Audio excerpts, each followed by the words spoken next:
નમસ્કાર વડોદરા, મારું નામ હેમંત કુમાર રાકેશભાઈ વઢવાણા છે. આજ રોજ અમે લોકો એક 6.5 ફૂટ લાંબા મગરનું રેસ્ક્યુ કર્યું છે, જે હેમંત વઢવાણાની ટીમ છે. તેમાં સંદીપ ગુપ્તા છે, ભાવેશ બારિયા છે, વિપુલ ચાવડા છે, દીક્ષિત પટેલ છે, હું પોતે અને વિશ્વ ગાંધી છે.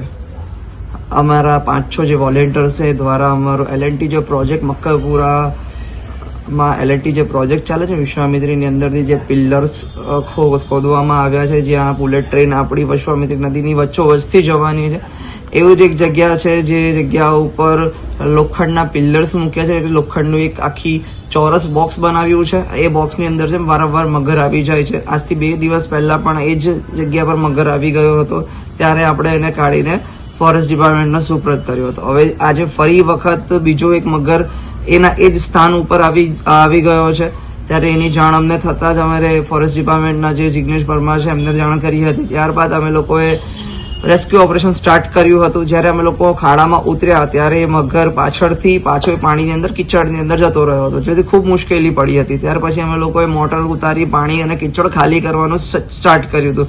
આખરે 1.5 દિવસ કિચડ અને પાણી ખાલી થયું અને પછી આજે બપોર પછી 5:30-6 વાગ્યાના સમયે આ મગરનું રેસ્ક્યુ કરવામાં આવ્યું છે.